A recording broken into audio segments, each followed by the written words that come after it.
Now it happened on one of those days, as he taught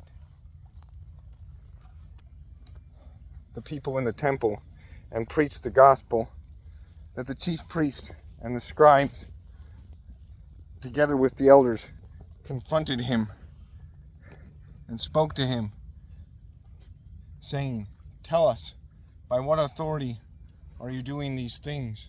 Or who is he who gave you this authority?"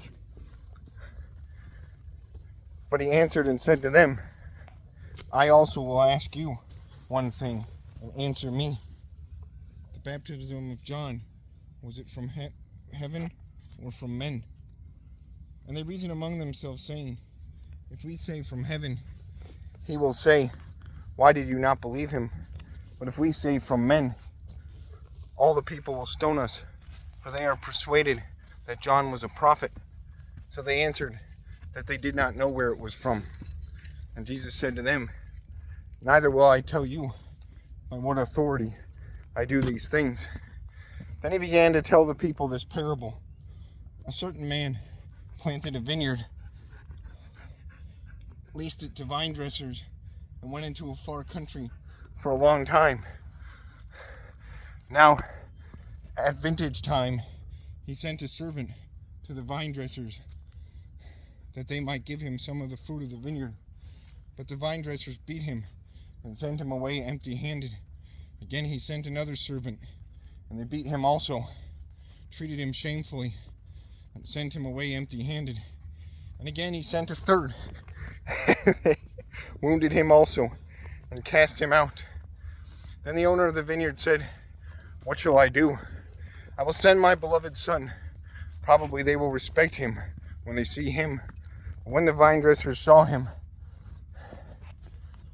they reasoned among themselves, saying, "This is the heir.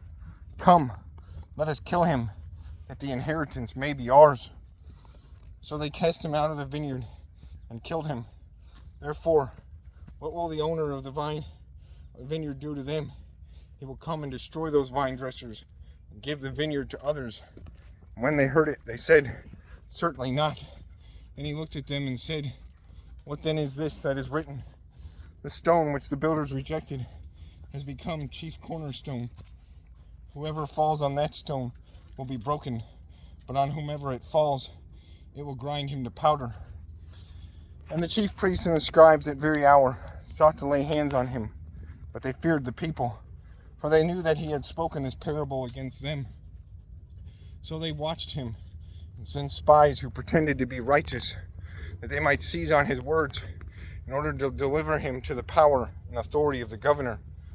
Then they asked him, saying, "Teacher, we know that you say and teach rightly, and you do not show personal favoritism, but teach the way of God in truth.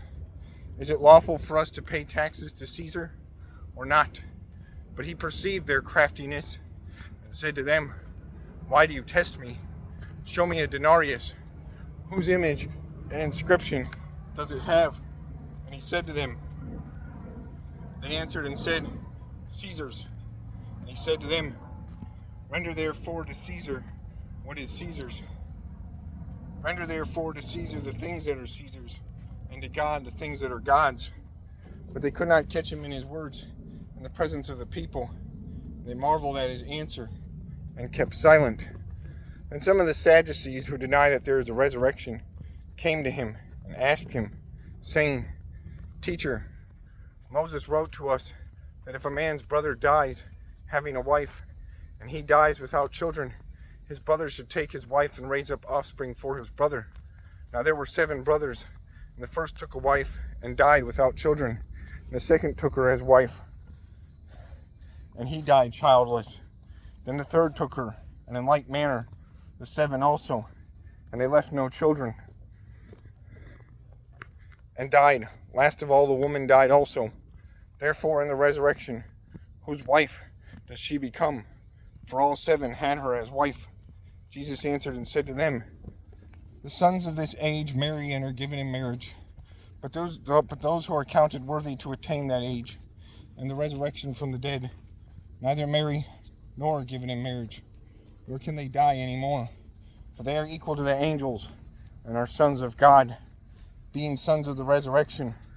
But even Moses showed in the burning bush passage that the dead are raised when he called the Lord the God of Abraham, the God of Isaac, and the God of Jacob. For he is not the God of the dead, but of the living, for all live to him. And he said to them, how can they say that the Christ is the son of David? Now for all live to him. And some of the scribes answered and said, Teacher, you have spoken well.